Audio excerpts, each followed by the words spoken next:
So the thing about MBA is that, so the best description for MBA is that MBA has breadth, but has very little depth. Okay. So MBA is like a jack of all trades. But MBA is like, it's a nice to have degree. It does not give you a specialization. You can have a master's in finance and decide to go do an MBA, because we used to read this economics magazine, Forbes magazine. We wanted to be investment bankers. We wanted to go to the US, work on Wall Street, earn the big bucks and the big bonuses on Wall Street, the big apple and all of that. The tie and everything. We're so much in love with the lifestyle. And so, I'm very sure you guys watched some movies that. Yeah, we did. We did. Money Never Sleeps, Wall Street. We watched all those. Like, we're so fixated on having that life, being an investment bank, but we really didn't know what it entailed. Maybe I completed my MBA, and I started applying for jobs. I started applying to get onto Wall Street, right? I couldn't get in. Like, it was then I understood that you needed to have an MBA from the right school. Yeah. You need to network. Yeah. So actually, a senior mentor of mine told me that went to Wharton, which is the best business school in the world, told me that he spent 70% of his time shuttling between Pennsylvania and New York.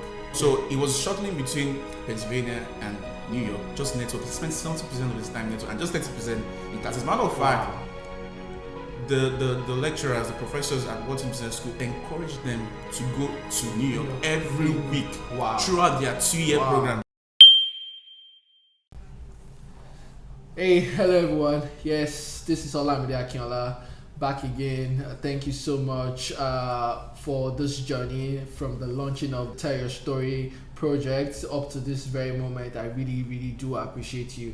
Pardon the way maybe I look right now, because it's pretty much challenging right now to get your haircut during this challenging period. And a shout out to all our health workers and everybody on the front line trying to make things really, really work and make the world a better place for us to live. I really appreciate you. Yes, thank you so much. Thank you really so much. However, I figure like I still need to give you guys content and continue to share the story, either by doing a physical interview that you can see. We're trying to do that social distancing, but anyways, for those people that I can interview, I will definitely be doing a Zoom call and recording and sharing with people, and maybe subsequently we'll be doing Insta live, so that we can have a live chat with people in London, because the goal of the project is to interact with different international students who live in different countries, people in UK, New Zealand, whatever. So I am calling on you if you want to be part of this interview and if you want to join and in like sharing your stories to people for them to learn. Please kindly contact me. Once again, you can please kindly follow us on IG if you haven't done that, at tellyourstory.tv, IG, Instagram at tellyourstory.tv, on Twitter, tellyourstorytv, and you'll see those details on the screen right now. So I want you to follow us and like, comment, and share, and also subscribe on our YouTube channel. I really appreciate it. But today I have an amazing person amidst us, and is one of the person that I know from distance and I know through a friend, and I've come to see him as someone that is very like, he has lived a life that one can pick one or two things from and you can really learn from. He's a smart person, he's an intelligent person, so to say. He has 2 masters, that's what I said, he's smart. But anyway, he is very smart, and he's doing amazing things here in the United States, even from not just as a career person, but also as a spiritual person too. I'm so glad that I can have him in this episode. His name is Tolu Atanda. He's maybe he's going to introduce himself, but he works at Capital One and as a business analyst here. So Tolu, thank you for joining us today. I really appreciate you for coming. Yeah, I'm so glad to be here. Thank you for having me. Nice one. So I think the first thing that people want to know is about you. Can you just briefly tell us about yourself? My name is Tolu Atanda. So I grew up in Ibadan. I was born, lived most of my years in Ibadan. and then I left high school, went to Obasanjo University for my bachelor's degree in economics. I completed that in 2012. I said 2013 because ASU strike. So I ended up spending 5 years in school between 2008 and 2013. Then I went for my NYC in 2013 to 2014 in Lagos State. Sat for 1 year. Then after that, I came over to the US in 2015 for my MBA at Bowie State University. Completed that in 2017. Then worked for 1 year plus in private equity. And then I did a second master's in data science, and currently I'm working as a senior business analyst. You can call it business analyst. Capital market analytics at Capital One. It's been exciting. Basically that's me.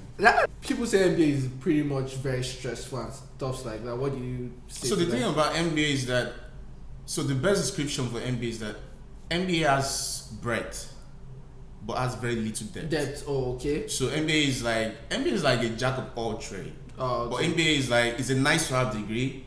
It does not give you a specialization.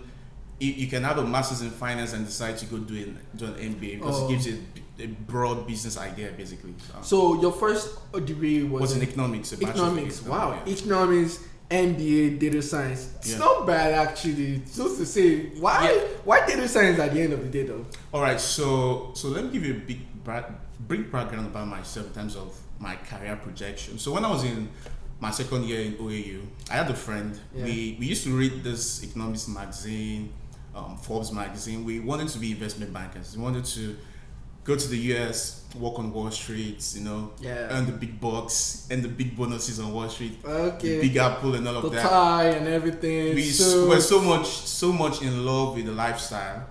And so, I'm not sure you guys watched some movies that. Yeah, we did. We did. That. Money Never Sleeps, Wall Street. We watched all those. Like, we were so fixated on having that life, being an investment bank, but we really didn't know what it entailed. Well, as at that time, I'm talking about 2009, 2010. We had this thing that we're going to the US. Once we're done with our bachelor's degree, once we're done the NYC, go to do an MBA, because we felt like the best way to get to Wall Street is to have an MBA. But we didn't consider where you have to have an MBA. We didn't consider so many things because we're in Nigeria. We didn't know what was going on. All we had then was just, we're reading a lot of papers, so a lot of magazines, and we kind of saw this lifestyle we wanted to live in. So I left. So after we graduated, I left Nigeria, came over to US to do an MBA. So right there, I'm doing this MBA. I completed my MBA, and I started applying for jobs. I started applying to get onto Wall Street, right? I couldn't get in. Like it was then I understood that you need to have an MBA from the right school. Yeah. You need to network and network. Yeah. So actually a senior mentor of mine told me that went to Wharton, which is the best business school in the world, told me that he spent 70% of his time shuttling between Pennsylvania and New York. So Wharton is in New York, or no? Wharton is in Pennsylvania. Pennsylvania. Okay. So he was shuttling between Pennsylvania and New York, just network. He spent 70% of his time network and just 30% in class. As a matter of fact, the lecturers, the professors at Wharton Business School encouraged them to go to New York every week throughout their 2-year program. Me like, when I was doing my MBA program, all I did was focus so much on studying, getting the skills. I did very, very, very little with networking. And so, but when I graduated, I kind of felt like, the way Nigeria is, you graduate and then you apply for jobs, and then it just lands on your lap like that because you're skilled. But then I forgot that you actually need to network. So I ended up working for like a boutique firm, like private equity. Did that for like a year, because when I was doing my MBA, I got an internship in my second year. So the same place I worked in my second year was the same place I worked after I graduated. Okay, that's great. So then I graduated, and I could see that the future of finance was evolving beyond the traditional Excel financial modeling kind of stuff. It was becoming more data centered, alternative data analysis, data science, and business intelligence. And so I kind of felt like, okay, so I'm a finance guy, I'm an economics guy, I have an MBA. Why don't I get extra to just position myself like in the workplace to kind of distinguish myself? So decided to enroll myself in the data science program masters. I completed that in December of last year. Oh. December of 2019.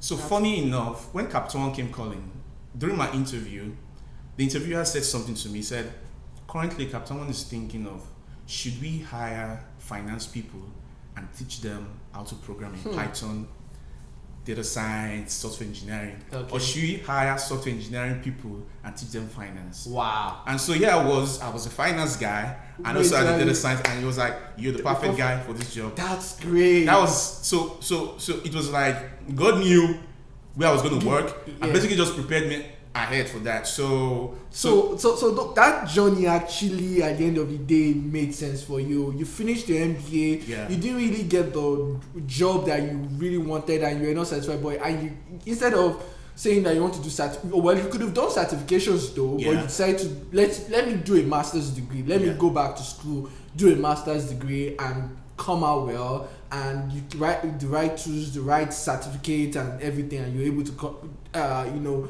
get a job. We're still going to come back to your job, but one thing which you already made mention of, which you already kind of shared with us about how you were able to what made you to come to United States to get a master's. You told us about your investment bank. All of you guys want to be an investment banker. But can you kind of share like the journey of moving from Nigeria abroad, the exam, maybe you did IELTS, or GRE or GMAT, how was it? It was my journey was exciting because so I graduated 2013, did my, because I already knew I was going to go to the US, so I didn't bother applying for jobs. Wow. Like I didn't bother applying for any job.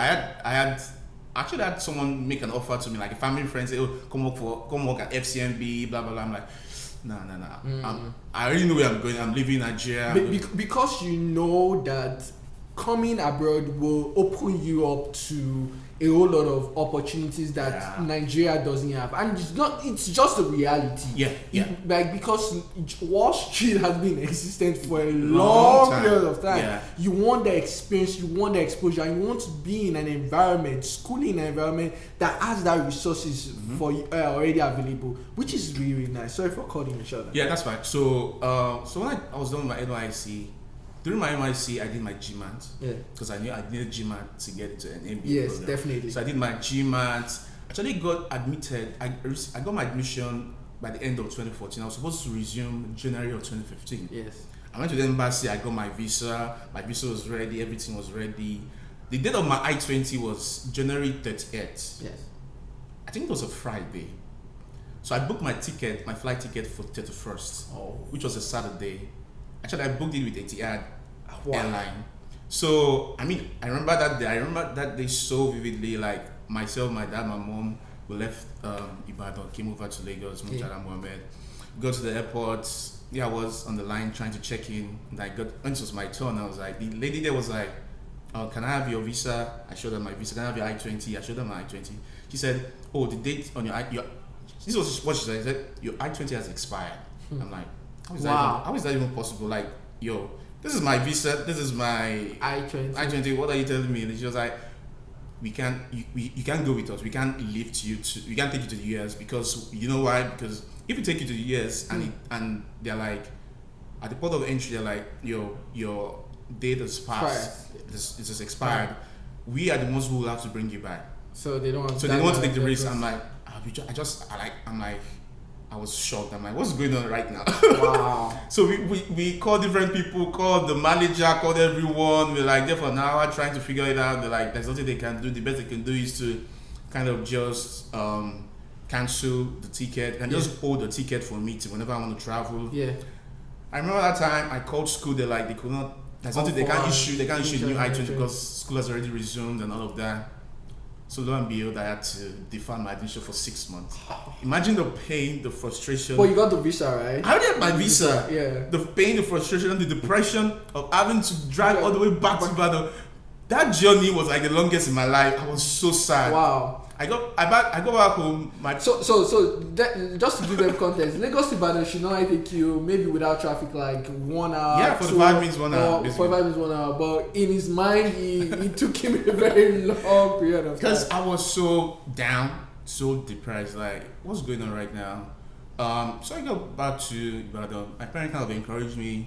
Family kind of encouraged me. And funny enough, that 6 months was among the best period in my life because I was able to do some extra stuff. During that period, I got my driver's license. Oh, and, that's great.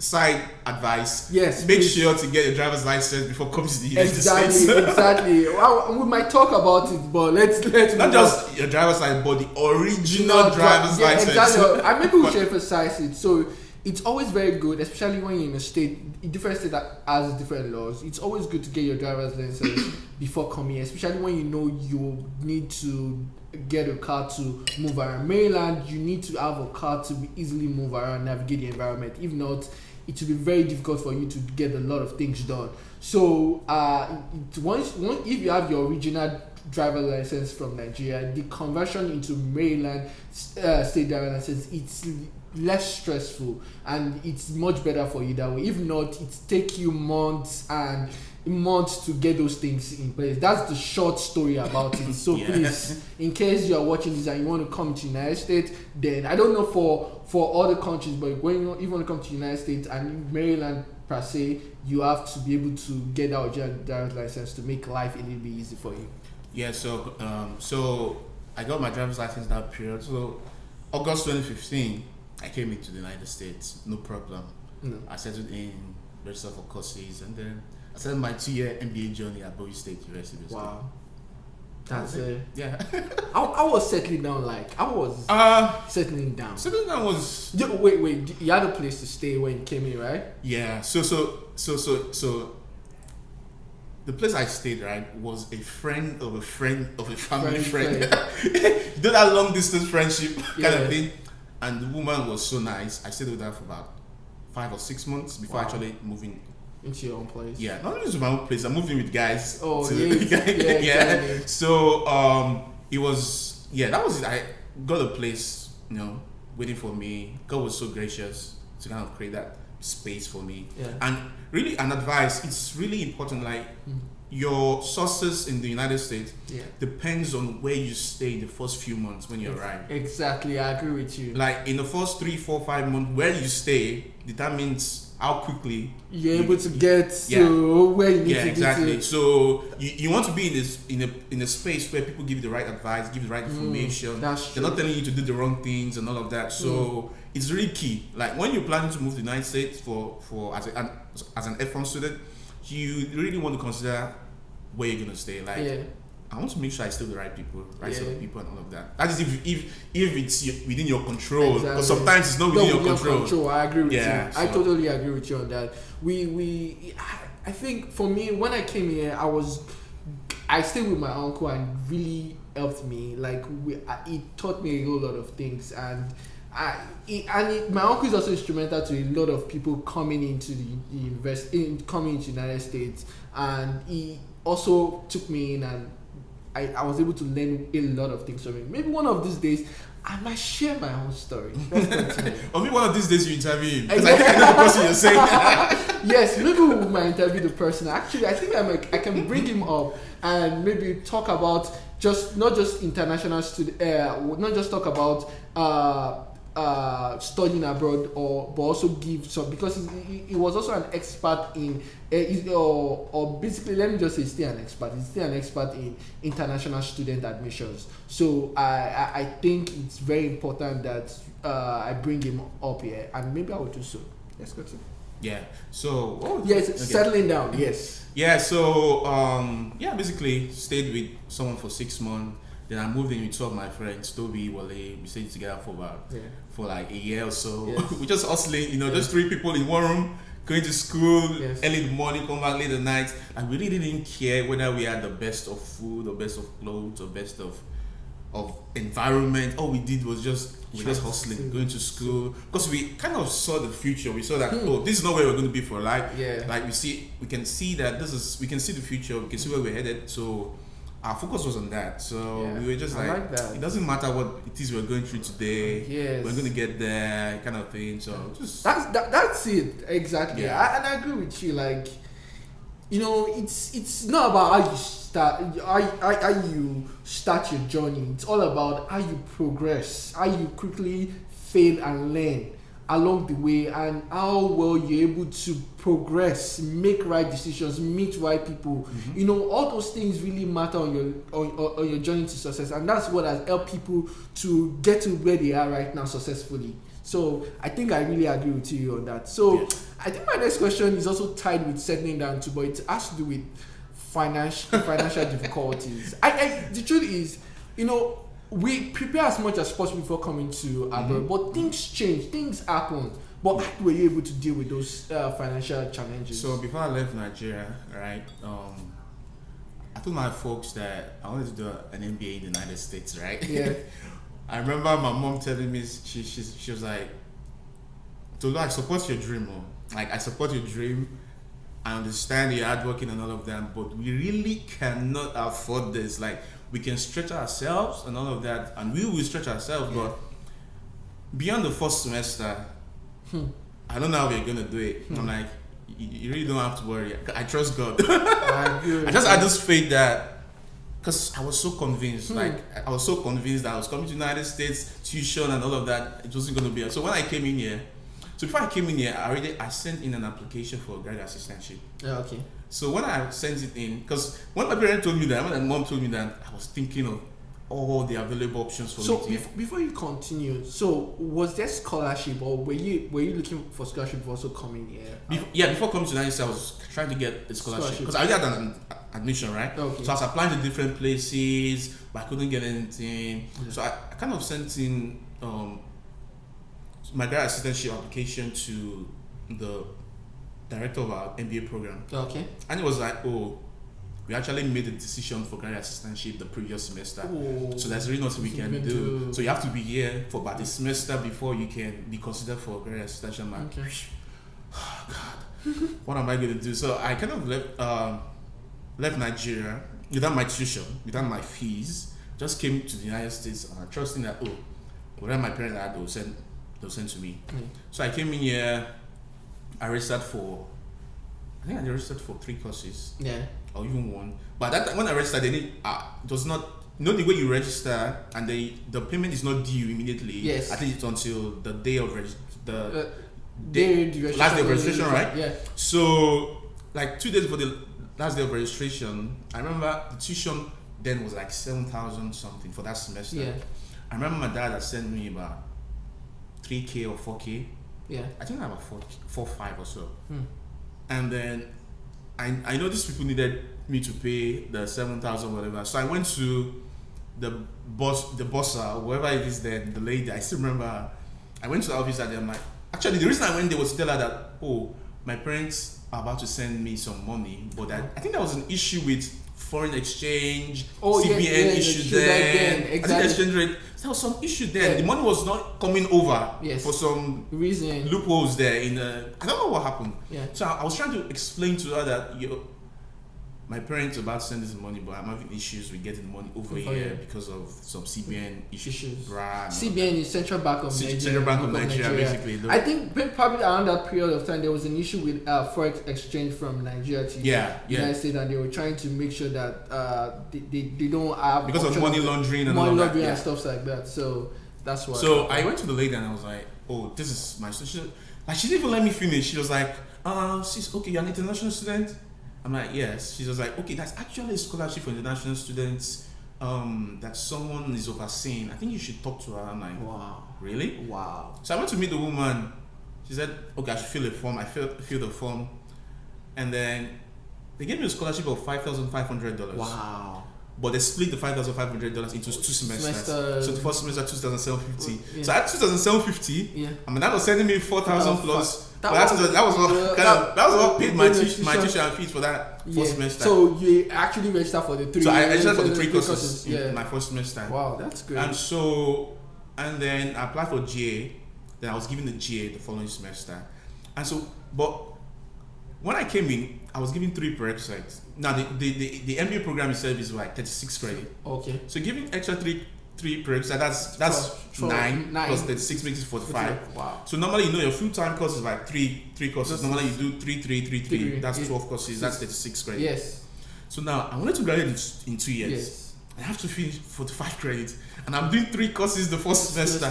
So when I got the GA that second semester, I'm like, you know what? I'm going to do 4 for the remaining 3 semesters. So I did 4 courses second semester because I had a GA. I was covering 9 credits, so I was paying the other 3 credits out of pocket, which is around 2,000. Which was around 2,000 something. So basically, I paid. I kind of did the second 4 credits second semester, 4 credits, 4 courses second semester, 4 courses third, 4 courses fourth semester.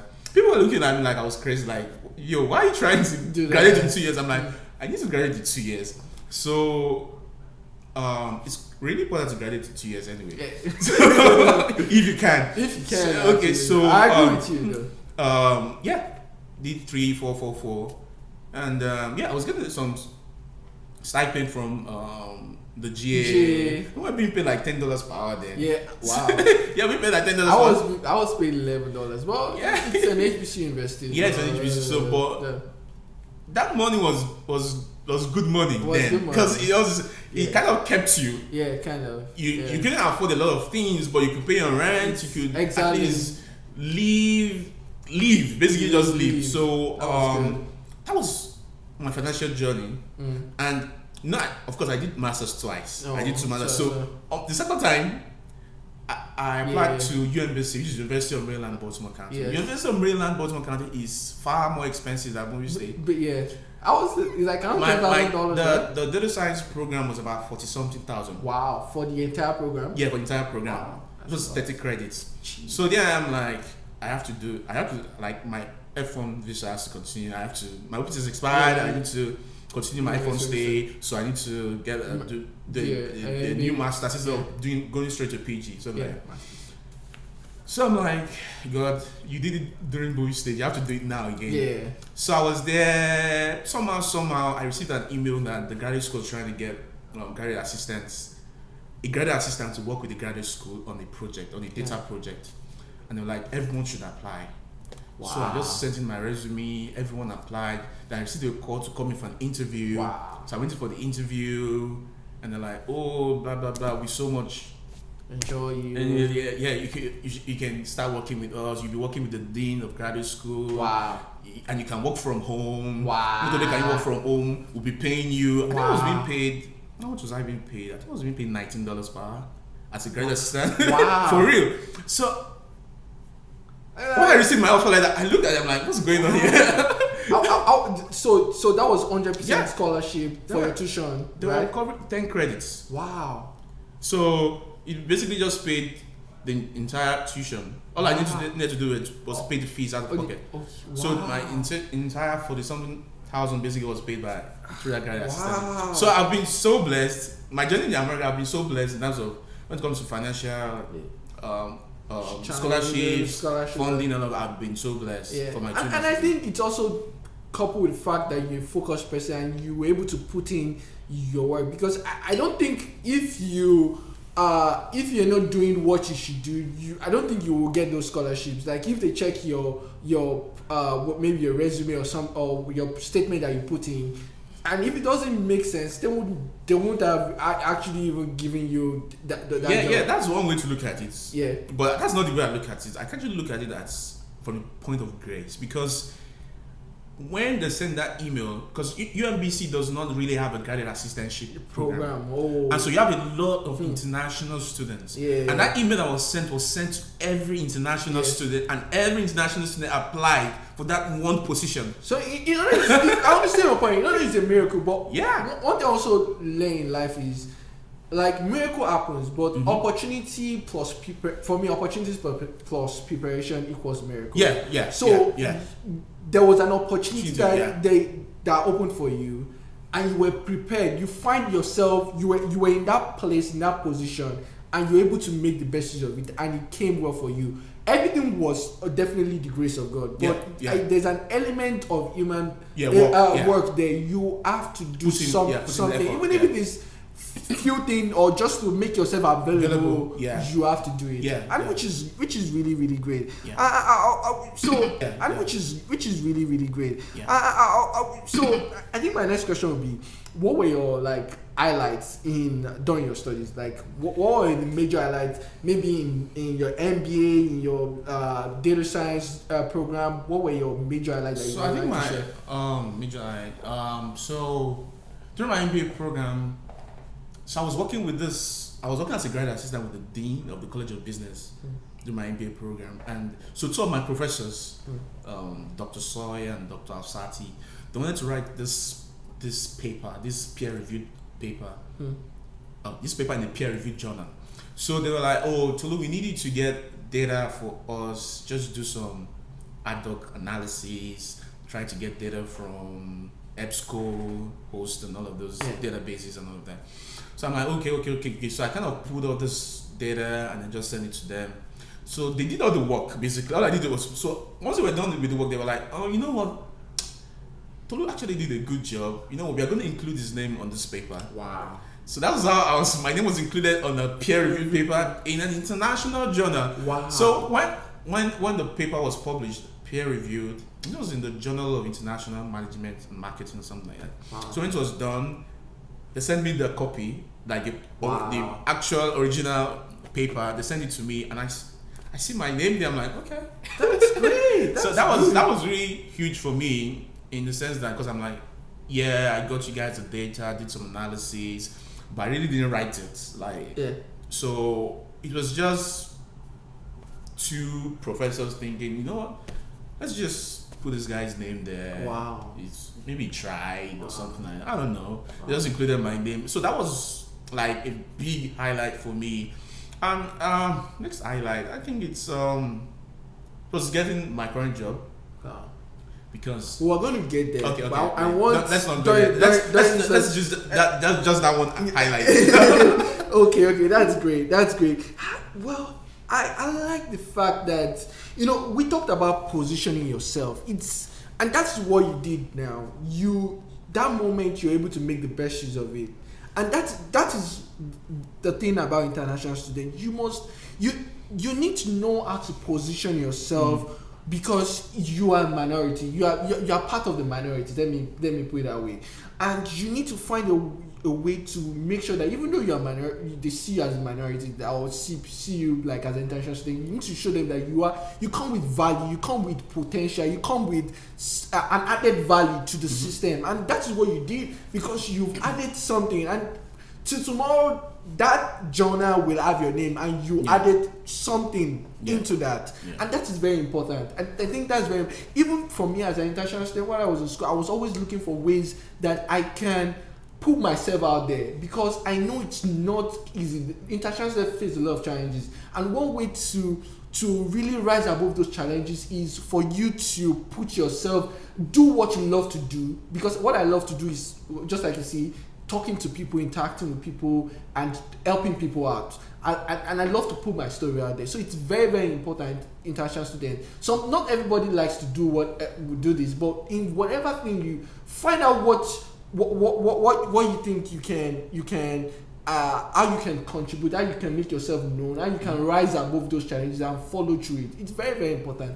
Don't be timid. Be bold. Be bold, please be bold. Anyways, let's move on. So you say you had an internship while you were in school. Tell us about how you were able to secure that internship. So I actually got the internship through networking. I spoke with a friend. The friend spoke with someone who owns a private equity firm. Wow. They were doing some deals out of West Africa. So, excuse me. So they were like, it was like, oh, hey, meet Tolu, is doing his MBA currently. Maybe you can just work with you. It's like, oh, okay. You can come. I'm not going to pay you, but you can come. So during that period, I was still working as a graduate assistant in school. And I was going from Bowie to Silver Spring by bus, which is about almost 2 hours by bus. I was going twice a week, Mondays and Fridays, every week for about a year. Wow. All I did was just go to the office, watch what the man was doing. He'll give me some work to do. I'll do it. Just learn how private equity works, financial modeling, deal making. The way all clients interaction, client engagement, and all of that. So because I find myself on calls with lawyers from London. I find myself on calls with clients in Nigeria, South Africa. I wasn't even paid, but I was learning how the business works, basically how corporate works. So yeah, you had a lot of exposure. Yeah. And you were not getting paid. I wasn't getting paid. I was going there twice a week. I remember that period. A couple of people were like, "Tolu, why do you keep going to this place twice a week? Like you taking the bus, like it's so far away in the cold, everything, and why do you keep doing this? It's not paying you." I'm like, "Yeah, I understand it's not paying me, but I'm learning something there." So I kept on doing that basically. So that was basically. Wow. I didn't apply for it. It was someone who introduced me to someone who introduced me to the person, and then just like, you know what, I'm gonna keep going. Yeah. That story is very important because some of us we think, money is good, especially as an international student, you needed that money to survive, but you decided to forgo that and just focus on the experience. And I'm very sure that has helped you to that little experience has contributed to who you are and what you are doing right now. Yeah.